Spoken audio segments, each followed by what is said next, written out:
Show. Thank you kindly for joining us. An absolute pleasure to connect with you guys through the I Love CVille Network. We're presented by the Clifton and Keswick, the best guys of the best. The Clifton and Keswick, Virginia happy hour dining, memorable experiences like weddings and date night and corporate retreats. The grounds are lush.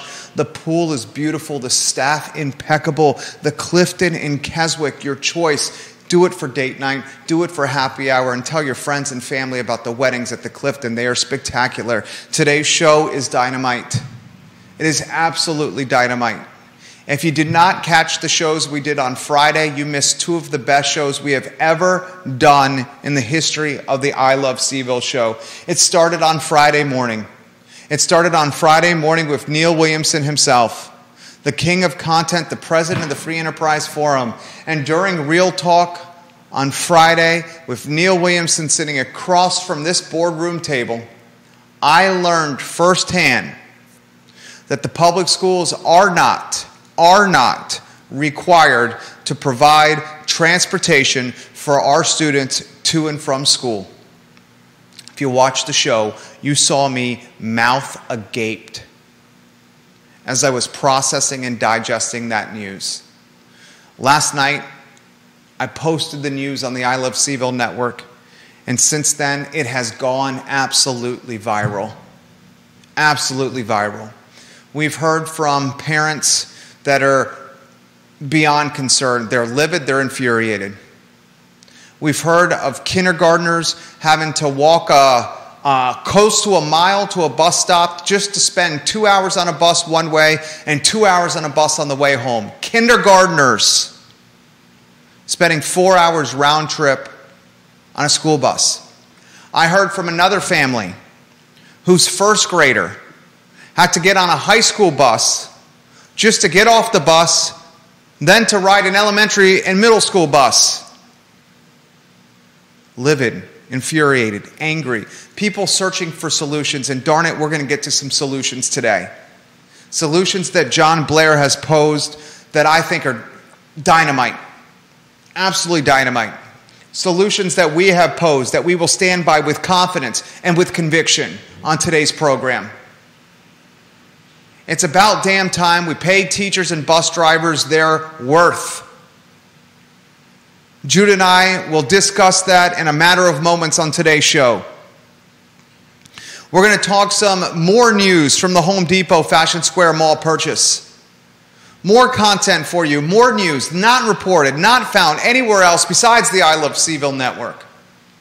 We'll talk Old Dominion football and the University of Virginia football team. Tony Elliott's boys are 2-1. Tony Elliott's team has struggled, but they're still 2-1. And I'm going to put a 2-1 start to the season in perspective. It's a football team with not many 10-win seasons. In fact, you want to know, Scott, maybe you got this answer. You want to know how many 10-win seasons the Virginia football team has had? Anyone want to wager how many 10-win seasons the University of Virginia football team has had in program history? They've had one 10-win season in 132 years of football. They've only had 7 9-win seasons in 132 years of football. Our team is 2-1 on the season. Is the offense struggling? Absolutely. But can we for a second take a step back and realize we got the victory on Saturday? And why don't we champion and cherish a team that's trying to work its way through a new head coach in Tony Elliott? And the boo birds and the naysayers and the folks refusing to show up to Scott Stadium to support this team, shame on you. 3 games in and we're 2-1. Give Tony Elliott a chance. That topic on today's show. Judah Wickhauer is the jack of all wits. Can we go to the 2-shot, Judah? Can we go to the 2-shot, please? Please first wave to your adoring fans. Blow them a kiss if you may. And if you'd like to sing them a tune or two, the show is yours, my friend. Please, please do. All right, I'll let you know when I get started. Okay. It's handled very well, my friend. The topic is clear. The chatter around the water cooler, which is what this show is, has been about our children. And I want to offer a little perspective for the viewers and listeners watching the show, Judah. My wife and I have a 4.5-year-old, rising kindergartner. You see him maybe once a week, sometimes twice. He's absolutely in love with your dog, Liza. Showers Liza, your dog, with treats, almost at the frequency and clip of the distinguished gentleman. Talks about Liza constantly. We have a second little boy due around Thanksgiving. We're under 10 weeks. In fact, on Tuesday, it's the 9-week marker. Nice. For number 2 around the corner. And as a result, my friend, we are now pouring our hearts and souls into what is kindergarten going to be like for our oldest? How are we going to manage kindergarten for our oldest while my wife, the foundation of our family, has a newborn baby on her hands? A newborn, which we all remember, sleeps very little, needs mom more than any other parent, and commands attention like few people of any age command. So we're looking into school bus as a way for our son to get to and from school potentially, to help my wife navigate a demanding newborn baby at home. As Judah, we take this deep dive into this rite of passage for our oldest. So he'll be starting kindergarten in... less than a year from now. Yeah. Less than a year. As we do the research, meet with the teachers, talk with the neighbors, assess a plan, put together a plan, troubleshoot difficulties, we're left demoralized, disenchanted, disturbed, disgusted, downright downtrodden. The school is 3.1 miles away from our house. 3.1 miles can take about an hour at times. Damn. 1 hour. 3.1 miles. We're doing everything we humanly can to figure out alternative means of transportation. We're even considering if the public school in our district is the right path for him. I want to weave you into this conversation because you're a man and a voice of reason. Yours truly, me. Viewers and listeners know I'm an emotional guy. I lead with my heart, and I wear my emotions on my sleeve. You also don't have children, so you can look at this dilemma from a bird's eye view that's not clouded by love in wanting what's best for our children. So your perspective and your reason is valuable. I'm going to ask you for advice on the show. Often in this scenario that we call work, it's me pushing advice on you. I'm going to sit back and listen to learn.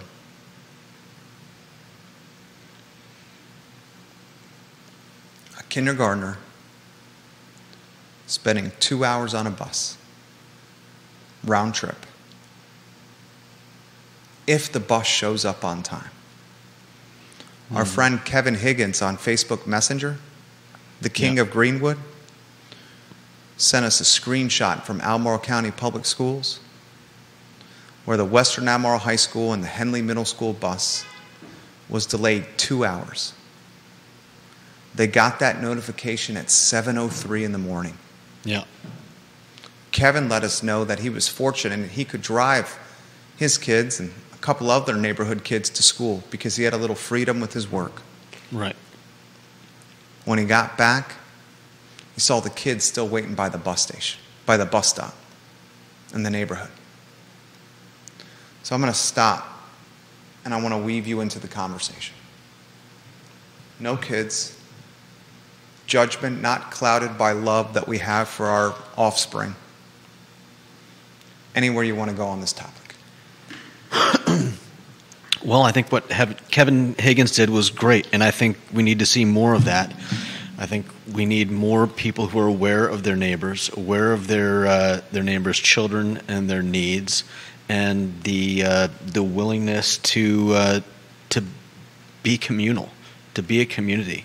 I've mentioned community before on our show, and I think there's too much of just hoping that somebody's going to take care of something, and not enough banding together.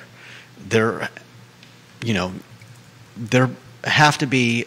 I imagine there have to be other families in your neighborhood who have children, whether they are the same age or different ages. Chances are they may be going in the same direction, and rather than hoping that a bus is going to take care of something, we've seen plenty of comments in the on your Facebook page bringing to light the fact that the schools in Virginia are not required to provide buses except in special cases, and I think it would behoove people to look around, talk to their neighbors, find out about other families with children, and coordinate. I mean, that's what people have been doing for as long as there have been schools. It's a great answer. Carpooling, pooling resources, utilizing the economies of scale that come with groups pulling their resources together. Here's the challenge. We talked about this last week. The car seat challenge is a real one. Our son, if in a carpool scenario, even for a short 3.1 mile ride, would need to sit in a car seat. Okay, I don't know anything about car seats. Is there an age limit? Does it top out? Okay. It's a weight limit for the car seats. All right. The car seats, if moms and dads watching the program, they are heavy and they are far from affordable. So undoubtedly, one way to solve this dilemma is to have potentially more than one car seat. If you have 2 kids, maybe you need 4 car seats, and you can utilize those extra car seats as a way to facilitate carpooling. The tough part with these car seats, they are hundreds of dollars. Hundreds of dollars. What about, I mean, I feel like there's not enough people working together on this. Like, if the school system knew that they had to send a bus for kindergartners, then couldn't they be taken care of with a school bus, and then older kids could be gotten to school through carpooling? Judah's talking reason and common sense. The older kids have a license. Maybe they have access to a car for carpooling. But again, that prioritizes the families that have an extra vehicle for their son or daughter to drive. But I'm not just talking about the older kids driving. I'm also talking about the kids that need a car seat, and I guess unless they're in a bus. Travis, Hackworth, and Danville. Some of these car seats are well more than $400 per seat. That's a lot of money. Yeah, it certainly is. That's why I'm saying, what if you specified that you had a bus to go and pick up anyone of a weight that requires a car seat, so they can get to school on a bus. And then, and I didn't mean to suggest, certainly some kids will be driving once they're old enough, but younger kids would still need a parent. Those parents that would be carpooling can carpool the children that don't need car seats. Another great suggestion. I want to bring up a suggestion from John Blair. John Blair is watching the program. John Blair, we have monikered him the king of knowledge. One thing I know about John Blair is he's extremely well read. He's a father, he's a husband. He is a man of vision. And he took the DeLorean and he set the flux capacitor, John Blair did. And the flux capacitor on the DeLorean was set to rural Virginia in the 1960s. Yeah. And John and Marty McFly and Doc Brown, they crammed together in this DeLorean and they went to Pittsylvania County, Virginia in the 1960s. Yeah. And as the DeLorean shot through space and landed in a palatial green farm, John and Marty and Doc got out. And they did some reconnaissance. And they found and they remembered that in Pittsylvania County, youngsters, seniors in high school, often drove the school buses to and from school. Yeah.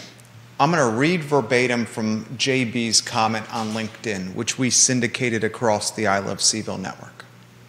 He says, JM, when my dad was in high school, he drove a school bus. The junior marshals at his high school in Pittsylvania County, Virginia, were given the opportunity to drive a school bus their senior year. My father did so. Jerry, why cannot the local school divisions look at a similar program? Take mature kids in their senior year this semester and get them their CDLs if they choose to join the program. Then they could drive the second semester of the year. Then make it a reoccurring program every year.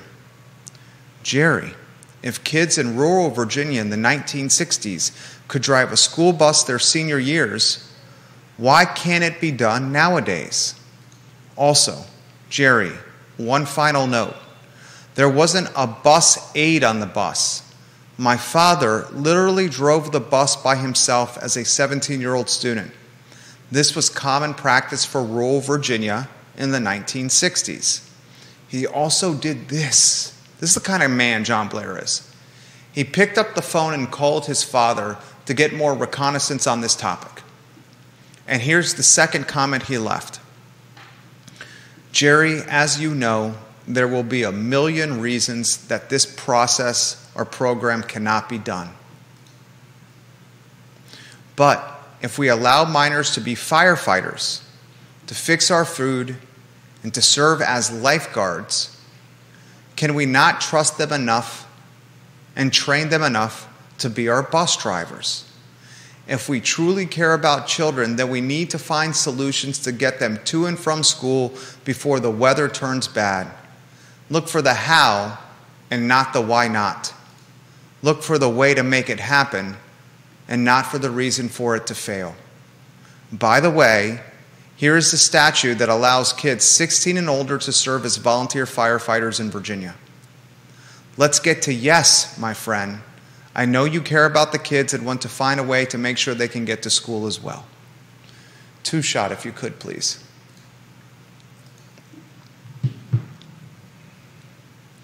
"16-year-olds can fight fires." Yet folks have issues with seniors in high school that are older than 16. They're 17 and 18 years old, driving buses to school. Where do you want to take that? What do you mean folks have a problem? We share John's comment all over the I Love CVille Network. You're talking about the responses. Yeah. They make some interesting points. Mark L. Brown, for example, who's, I don't know if Mark L. Brown, I think that Mark K. Brown immediately shot it down. Here's what I've found in life. You and I have this topic. We have what I'm about to say. This is a point of friction for us in this studio, in this office. Change is hard. New things are difficult to digest. Yeah. And the immediate response, I'll get out of your way in 1 second. The immediate response to change and new things, for some, is let me find the reasons it cannot work. Interestingly, for others, that's and not maybe, a response to change, though. It's the response to new things. Something that's No. different, that has not been done in the past, a nuanced element. It clearly has been done in the past. You just took us on a time machine journey. 60 years ago. You're right. It's been done in the past. It's just 60 years ago. Yeah. 60 years ago. When we try different things, some people in life immediately say, this cannot be done, and here are the reasons why. While others in life say, yes, that's not a bad idea. Let's figure out how to make this work. And I'm not throwing shade on either side. It's just how people are wired. Some people are wired differently. Some have an affinity for risk-taking. Some like a process, plan, and clear-cut expectations, while others can fly by the seat of their pants and pivot and adapt. Neither is wrong, neither is right. That's just the fundamental difference between some men and some women. It's just what it is. Oftentimes you'll see entrepreneurs have the mindset of change is good and embrace it. Oftentimes you will see team members have the mindset of I want a clear-cut path to success and I don't want to deviate from it. Neither is right and neither is wrong. Not throwing shade at either party. Jump in here with what you were saying. Well, I think that's an oversimplification because it's not just about change. I think some people make some good points. 60 years ago was a long time ago, and not just in our attitudes and our responses to things. You also have the way children behave today. Somebody mentioned this in the comments that it's not the same people that are going to be riding those buses. It's going to be kids with zero attention spans who have their own phones, who believe they can do anything they want, and asking a 17-year-old to somehow be an adult in that situation. And you're right, they are allowed to become junior firefighters and to do other things. ROTC. And so it is something definitely worth looking into, but it's not the same as 60 years ago. And to say that people have a problem with it just because it's change, I think is disingenuous, because that's not the only reason why people have a problem. And I think just like in the best of our political system, it is two sides balancing out and finding common ground and a good solution. I think in this case and in many other cases, it's not just about people saying no, change bad. It's about people saying, look, you can't just go ahead and do this and not look at the problems, because problems need to be solved. And you yourself, if you didn't like this idea, would be coming up with all the reasons why it's not going to work.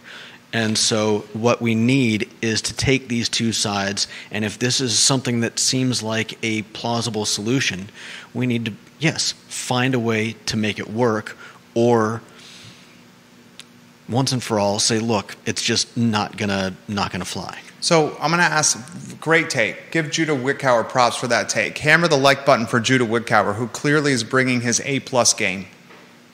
Judah Wickower, phenomenal take. I'll give him the round of applause button here.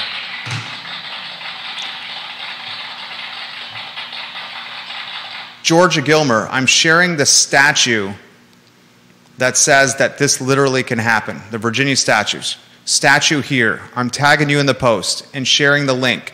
I'm going to put this statue, John Blair sent this to me. This is for VA fire that a 16-year-old can serve in a firefighter capacity. I find it troubling that a 16-year-old can fight fires. Yet, we have an issue with 17 or 18-year-olds driving school buses.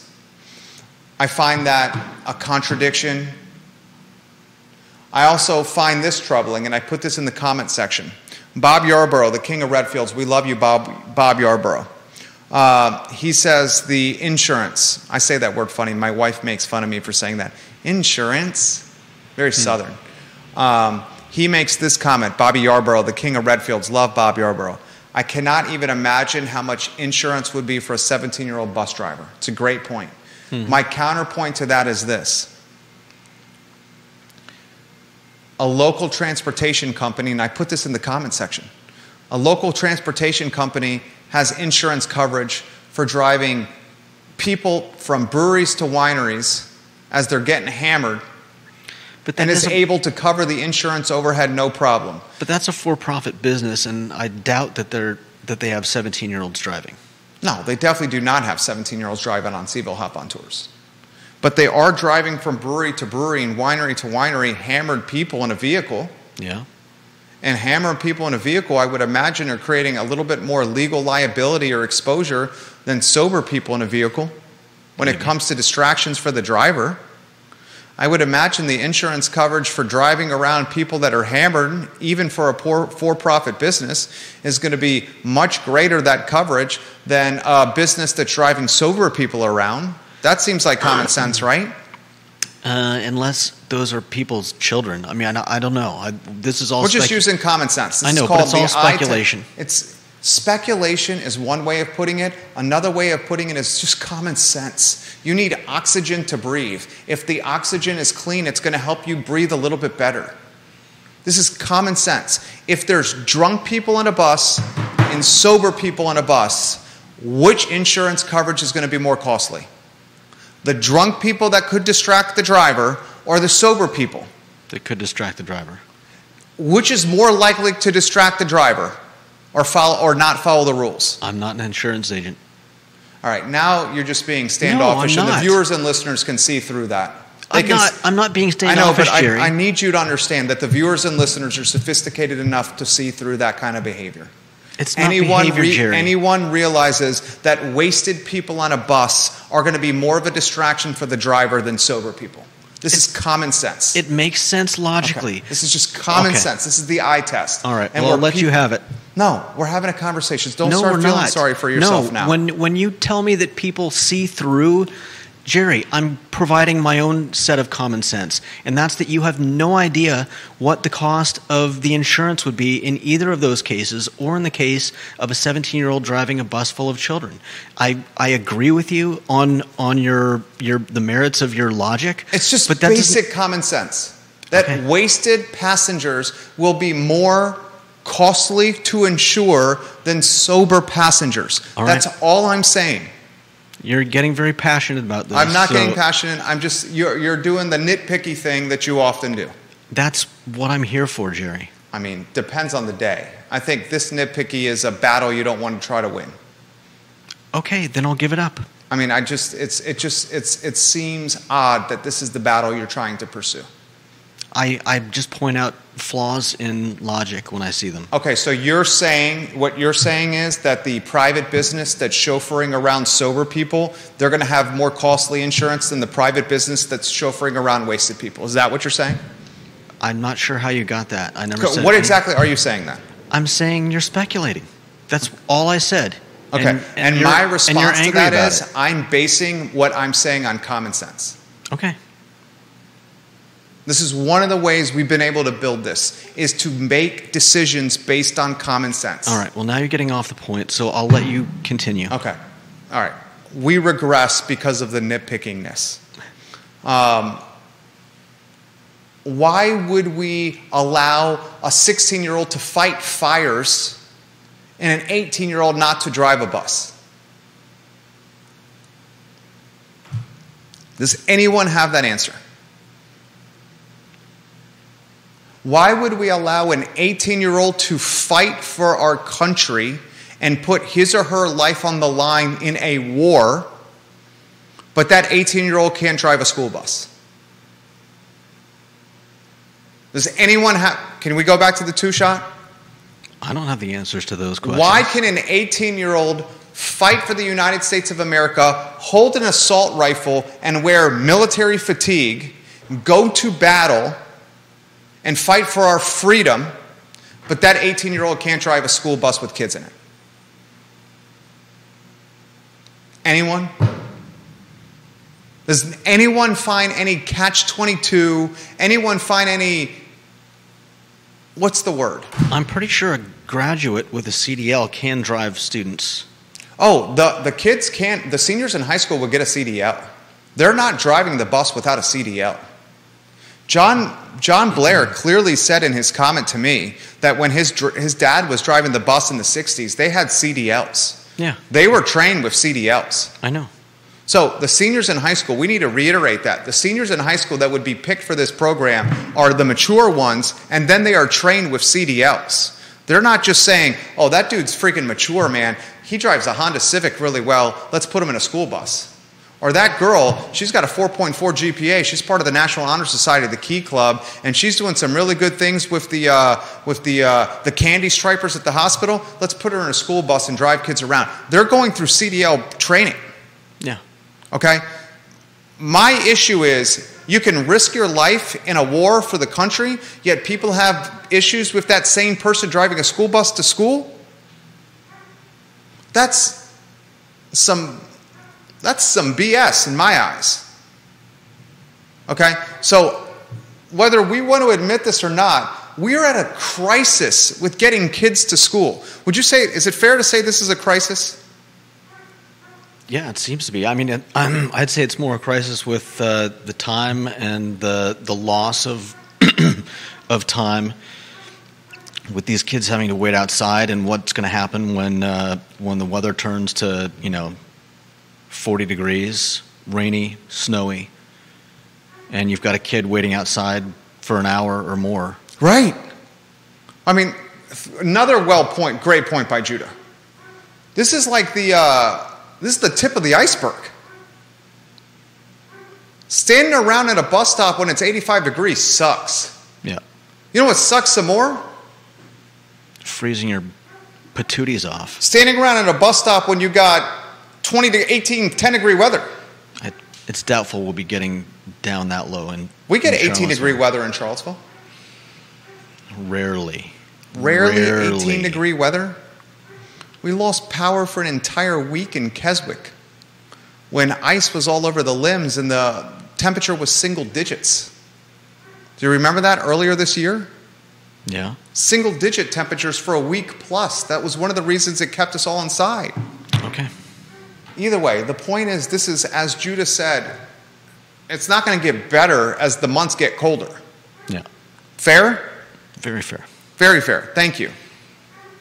So we're just trying to brainstorm solutions. One of the solutions is, why not consider this program from yesteryear?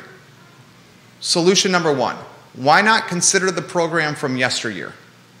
And if we want to put it up to a vote based on school or school system, do a referendum, whatever you want to call it, let's make it democratic. I'm all for democracy, right? Let's put it up to a vote. Solution number one. Solution number two, we've suggested this multiple times. Why do we not have smaller vehicles to transport these kids that do not require a CDL? Smaller vehicles to transport these kids that do not require CDL. When I was playing soccer in high school growing up, somebody got you to the match. The person who got us to the match was the senior, at one time was a senior in high school. It was the female team manager.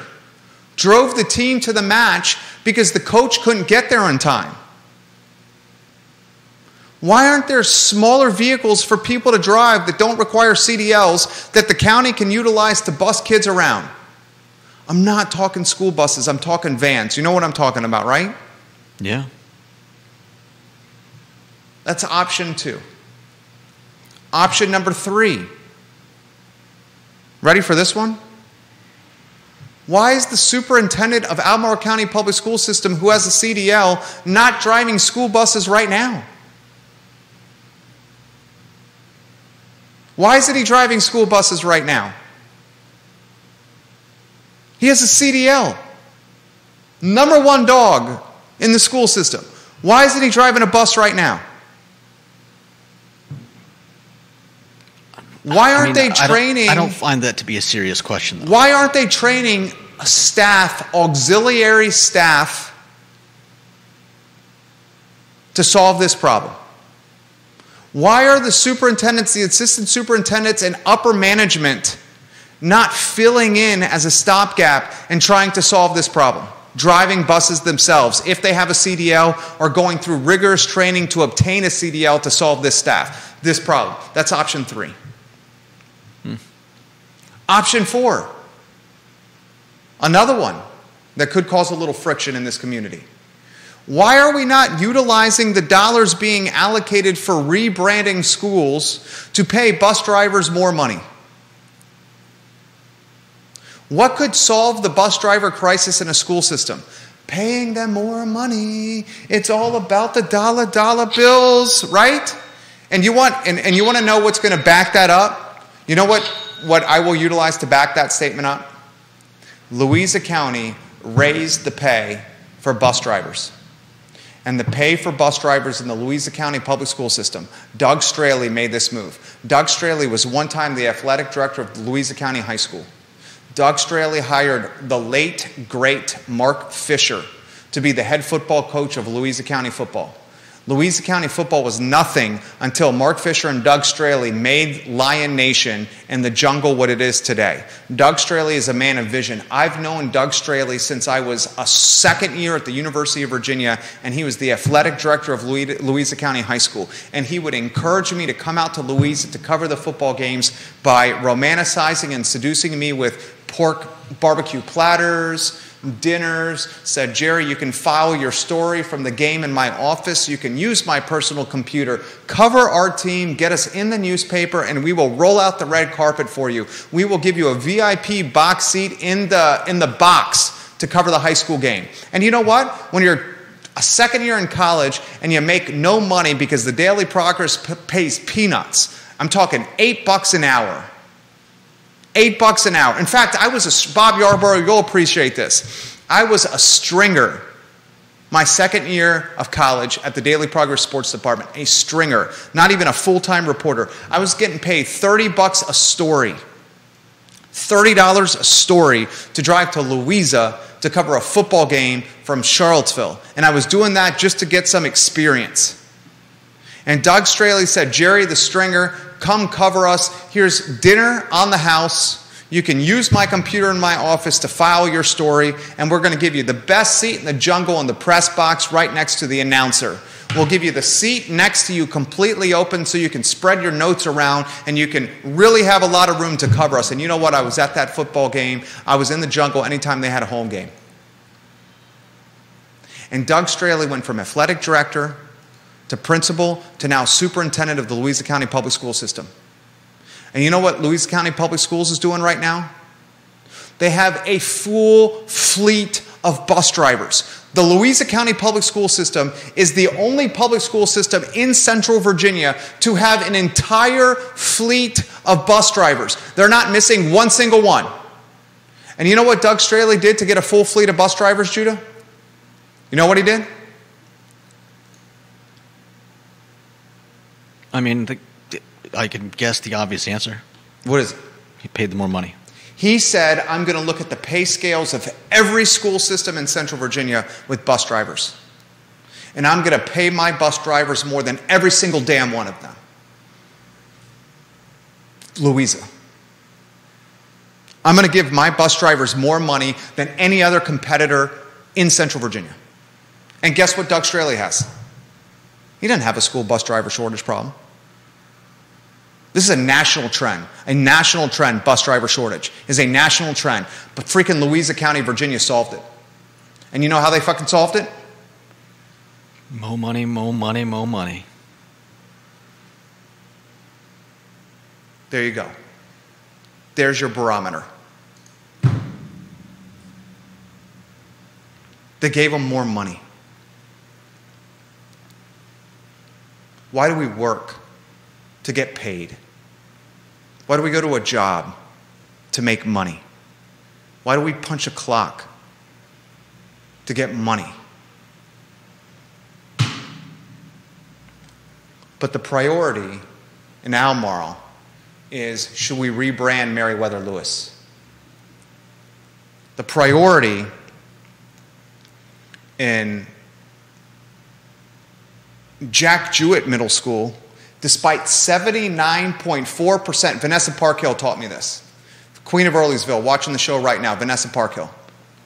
79.4% of the parents at Jack Jewett Middle School, 79.4%, Judah, 79.4%, said no. They voted no. They voted no to changing the name of Jack Jewett. The parents of the kids in the middle school, in a survey, said 79.4% do not change the name. School board, superintendent's office did it anyway. Did you know when the committee and the administrators decided to change the name, despite the 79.4%, they didn't even go with the most popular name the parents wanted? They went with the fourth most popular one. Vanessa Parkhill, she taught me this. Yeah. And now we have Journey Middle School, the fourth most popular name on the list. Yeah. Sounds like they just picked the one they like the best. Yeah. Exactly right. Right? And you said this last week. What is the point of the pomp and circumstance of these surveys if they just are going to pick what they want anyway? Yeah. What is the point of asking for democracy with parents, the taxpayers that fund the schools? The taxpayers that fund the schools, if they're going to ignore the parents anyway? That's called pomp and circumstance. Nothing of palpable or tangible value. And that's some BS, man. And people are asking, you know, why are you so passionate about this? Because my kid is a rising kindergartner. And because our second kid that is in my wife's stomach right now and not even born is going to cause a significant time consumption for my wife, a newborn baby. And we want to figure out methods and methodologies of quality of life for our newborn, for my wonderful wife, for my son, and for me. And one of those methodologies is getting a method of transportation for our oldest to and from school that does not consume my wife's time, that will be breastfeeding, not sleeping, staying up with our newborn baby, certainly throughout the day. I have the graveyard shift because she's doing the brunt of the work like she always does in our house. Always she has the brunt of the work. I go to work, and on Mondays at 8:15, when I'm driving my kid to school, I'm sprinting for the car to go to work. Sprinting. Because the weekend was long. And any mom and dad that's watching this program can undoubtedly relate to what I'm saying right now. She is the foundation of the family. Does all the heavy lifting at home. My job is to come in here and make some money. Doing a thing that I love to do. I'm fortunate I love my job. I've made my passion my profession. And I'm good at it. So we're trying to figure out, we're trying, Judah. We're trying to figure out how to get our oldest to school. But Mama Bear ain't going to stand for a 2-hour round-trip bus ride. And neither will me. Neither will I.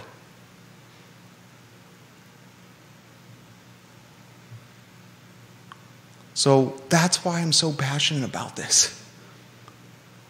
That's why I care so much about this. And then we talk about what we care about on this show because it makes for great content. When you're talking about something you care about so much, it makes the content that much more compelling. And then as I've talked about this struggle on this talk show, other parents have risen from the clay around these Blue Ridge Mountains and said, Jerry, we have the same issue. And good God, it's way worse. The single moms and the single dads. The folks that are in Afton, deep in Albemarle County. Yeah. The folks on the Barbersville line, right there next to Orange, deep in Albemarle County. The folks that are deep in Scottsville, almost to Buckingham. They got it way worse. Kevin Higgins in Greenwood got a text message at 7:03 in the morning. The school bus is going to be 2 hours late. At 7:03 in the morning. Mm-hmm. What if he had to go to work? Yeah. So I implore, I beg, I ask respectfully, I demand, I'm persistent, maybe aggressive. I will not stop. I will continue bringing the momentum and tempo at rates and clips the school system has not even felt or seen before. If you don't solve this problem, you will continue feeling this attention and this passion from yours truly. And we will utilize every iota of influence this platform brings with it until the problem is solved and remedied. And I'm tired of a convoluted or clouded judgment associated with rebranding schools. Do I think Sutherland has some terrible things in his past, racist things in his past, horrible things in his past? No doubt. No doubt. Undoubtedly. Sketchy-ass past, no doubt about it. But the number one priority right now for us as a school system is to get kids to school on time. Literally the number one priority for a public school system, in this order. Number one priority, get your kid to school on time. That is the number one priority for a school system. The number two priority for a school system is to get your kid home safely on time. Number one, get your kid to school safely on time. Number two, get the kid home safely on time.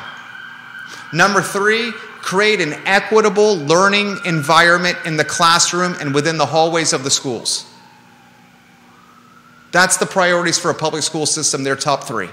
For any school system, certainly the public school system. Number one, get the children to school safely on time. Number two, get the kids home safely on time.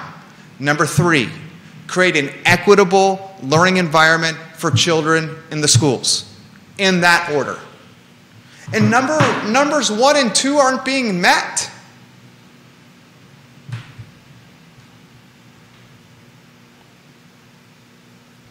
Numbers 1 and 2 are not being met.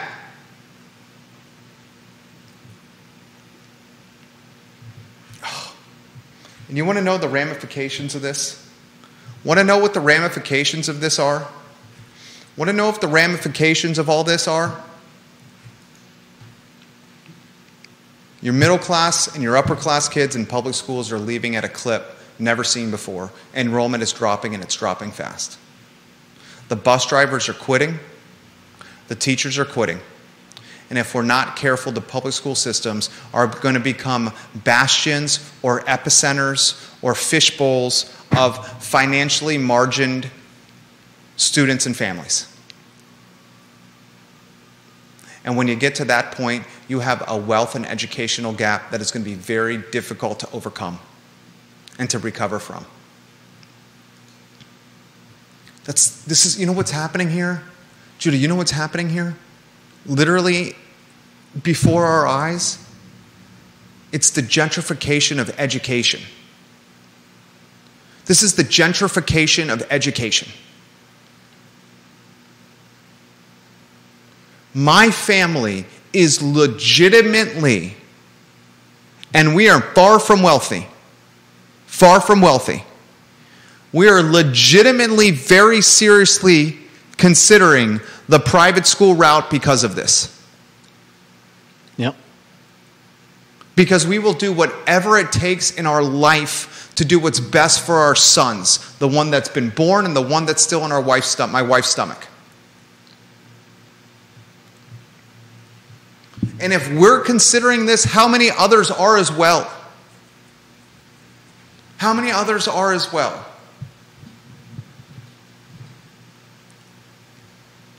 Oh, God. And I don't want anyone for a single second to think I blame the bus drivers. And I don't want anyone for a single second to think I blame the teachers. I learned this morning on Real Talk, Nikki Chambliss was on the show. Nikki Chambliss was a school bus driver. Nikki Chambliss was a school bus driver for Albemarle County Public Schools. She said this problem has been going on for over 10 years. Yeah. We knew 10 years ago, Nikki Chambliss, a school bus driver, said 10 years ago we knew that there was a bus driver shortage. 10 years ago. This didn't happen overnight. And if you don't hold leadership accountable for a problem that's persisted for 10 years, then what do you hold them accountable for? This has been going on for 10 years.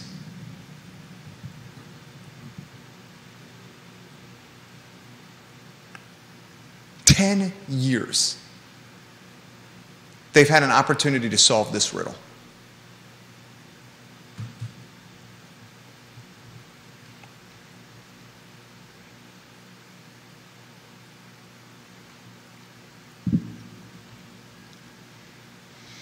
Vanessa leaves these comments. If those are the top 3 priorities for a school system, where does educating the student shake out? I'd say that's number 4. If you can't get the kids to school on time, how can you educate them? The Henley Western kids on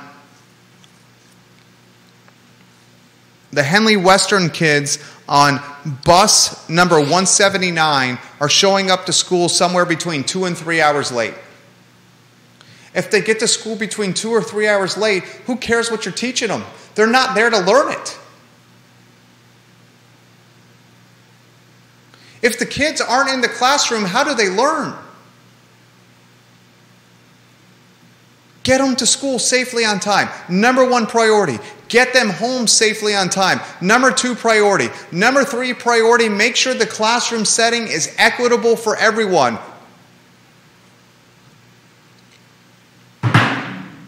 Jump in here, please. Your perspective is so valued here. And why it's valued is because you're not clouded by being a parent. You're a single man with no kids.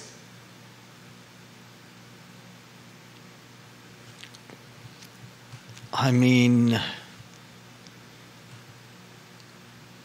I could respond to any one of those things. I don't know if I can respond to all of them at the same time. I think the problem is more than just that they've had 10 years to figure this out. Because I'm sure there are similar stories all across the United States of this problem intensifying and schools not knowing how to fix it. And I know that the simple solution is just to throw money at it, but you have to know that that's not how things work. And I understand that that they shouldn't be wasting money trying to change the names of the schools. I think it's absurd too. Like Sutherland. Does any child in any school across the United States associate Sutherland with racism? I mean, I know I'm older, so I know this actor, but here's what was posted on the Instagram, and then I apologize for interrupting you. I will stop. This was posted on the Instagram by Matt Daring about Sutherland. Just to add who we were choosing to commemorate before the renaming happened. Mortimer Y. Sutherland served on the school board and board of supervisors and was the lone vote to uphold a ban on all school athletic and social activities if they resulted in joint participation by white and black students. Sutherland had also sought to reappoint a member of the school board who supported the segregation of white and black children for athletic and social activities. I mean, he sounds like a crappy human being.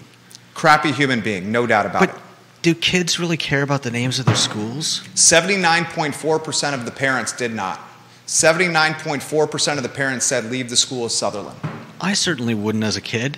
I don't know what any of the schools that I went to, their names meant. I went to one called Vieja Valley. I didn't know Spanish. I thought it was just a bunch of weird, like Vieja. I don't know what that is. I went to Deering. I don't know if it's named after someone. I don't know if it was a neighborhood. I have no idea what Deering means. And I think most kids have no clue who Sutherland is, who Jack Jewett were, unless they're directly being taught it in school, which is a good teaching moment rather than just sweeping these people under the rug and pretending they never existed. Like, wouldn't you much rather have your kids know, look, we made mistakes. We will continue to make mistakes. Somebody made the mistake of naming this school after a absolute trash piece of humanity. And the fact that we're teaching you about it means that you have a chance to not become another trash human being like that guy. I would much rather my kids learn the reason why that guy was a piece of trash than to go to a school called Journey and just have the whole thing whitewashed and pretend that we didn't have a horrible, horrible past.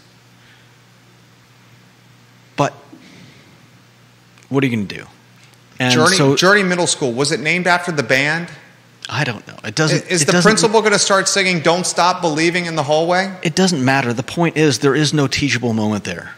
There's just a school with a weird name, and I don't know how much they spent on those things. I don't think it really matters.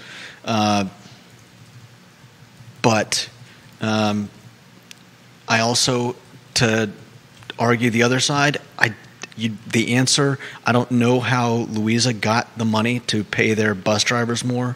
What do you mean? They got the money from the budget. Okay. They reallocated money that was for one line item to another line item. It's a set yearly budget.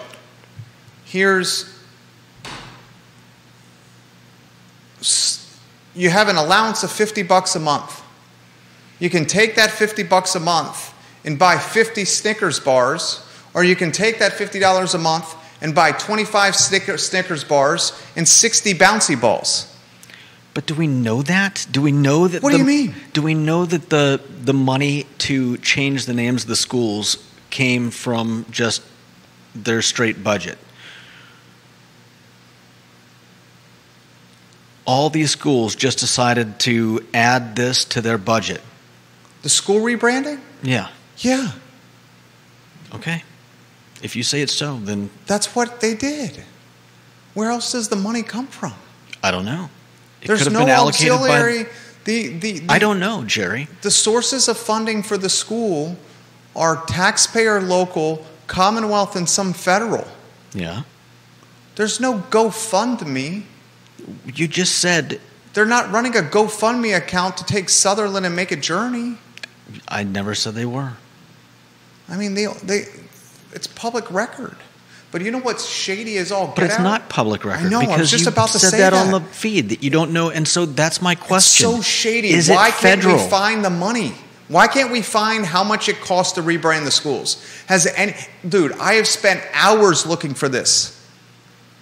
Someone figure out how much money, find the exact dollar amounts it costs to rebrand the schools. You won't be able to. This thing is missing in action, this line item. And also find where they got the money. Yeah. Because I find it hard to believe that they would just completely change their budgets for 1 year or however many years they choose to take that money out in order for all these schools to do this at the same time. I feel like there has to be something more involved. There has to be some federal mandate or some word passed down the line from on high saying, "Look, we got to get rid of these, these poor optic school names." I don't know. Bad runners.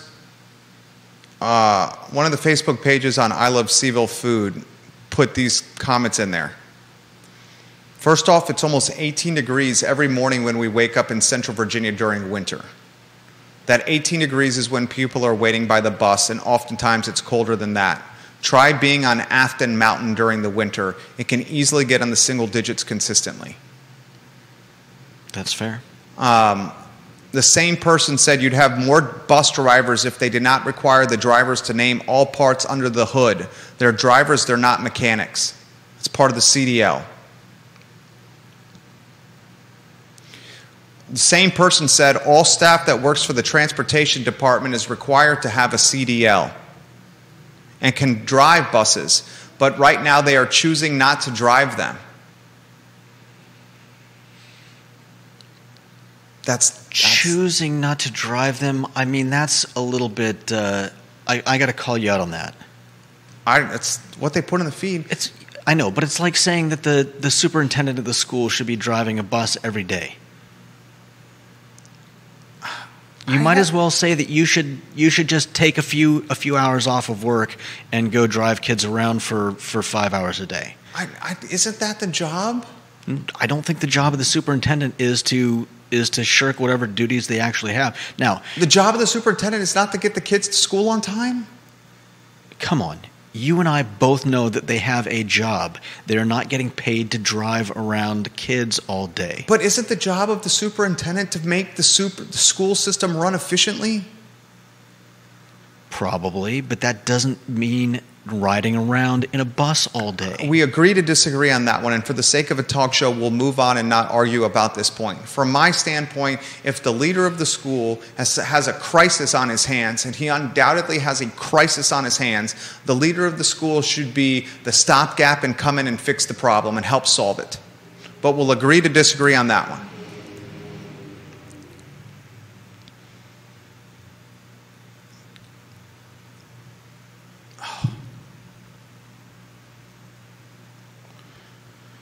Dude, this situation is a mess. And the families that are in the position, the families that are in similar positions as my family, and it's far from wealthy.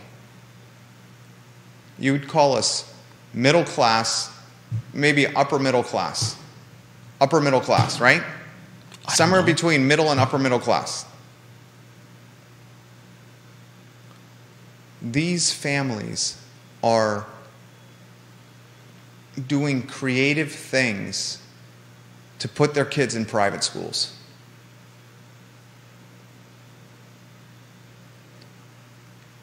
And it's causing enrollment to drop. And when the enrollment drops, the funding from the Commonwealth drops. And you're left with a school system that is like segregated based on financial class.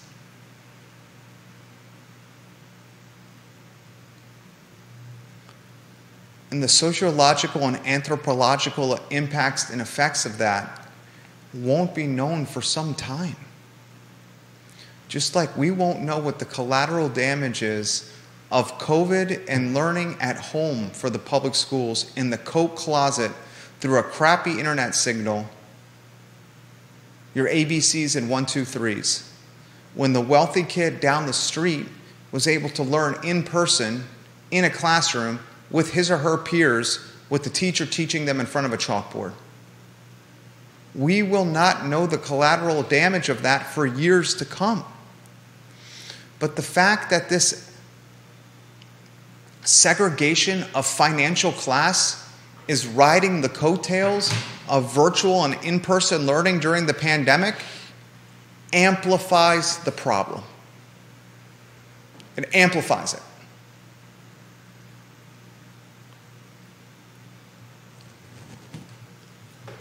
And it's a hot mess.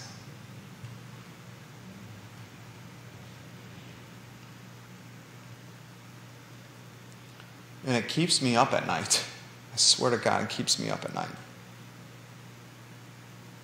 Stuff didn't keep me up at night till I had kids. I didn't get, parents, can you relate to this?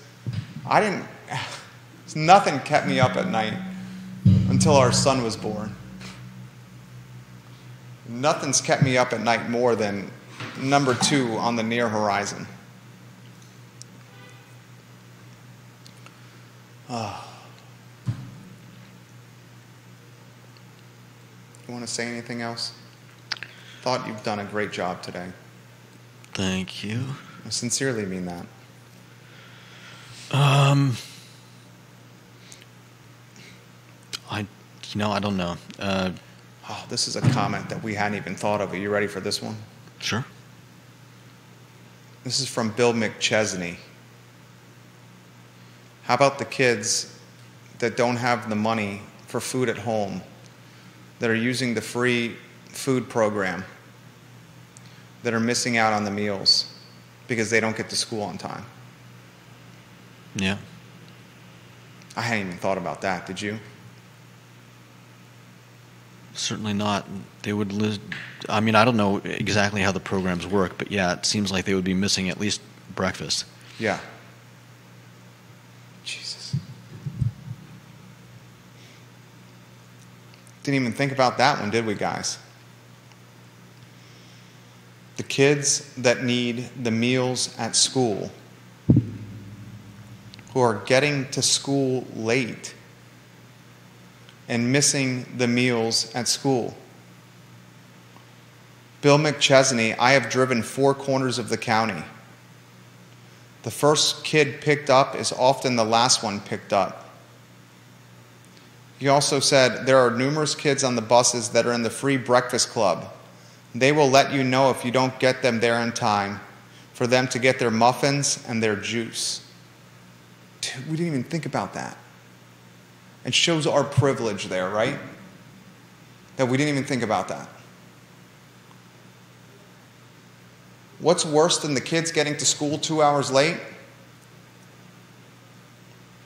The kid that's getting to school 2 hours late that's missing his breakfast and lunch because his mom and dad can't afford the food at home.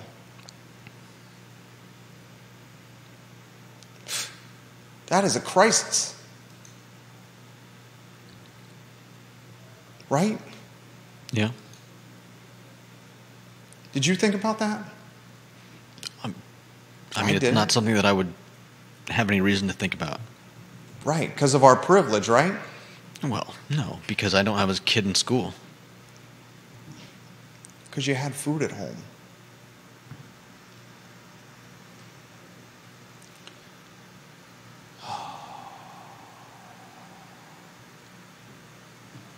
Do you even want to get to the other topics? I say we save them for tomorrow. Sure.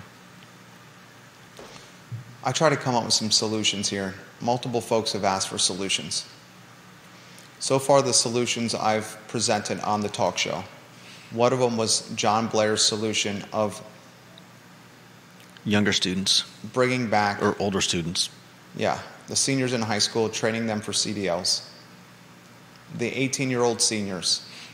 Yeah, I think that's a great idea, but I just don't know the logistics or the laws behind what would make that viable or not. I mean, he's the city attorney for Stanton. Yeah. And he's proposing this idea. He was the city attorney for the city of Charlottesville. Yeah. And he's the one-time interim city manager for Charlottesville. All right. Well, then if there's someone, and he's a lawyer. If that means it's all copacetic, then... I mean, if there's one person that I trust with ideas like this, it's probably John Blair. It is a great idea. I mean, his whole job is to prevent legal exposure for the municipalities he represents. Yeah. That's his job. Mm-hmm. So solutions. All right, how about this? This is from speech and debate. I did speech and debate throughout high school. My sons will do speech and debate, also called AKA forensics.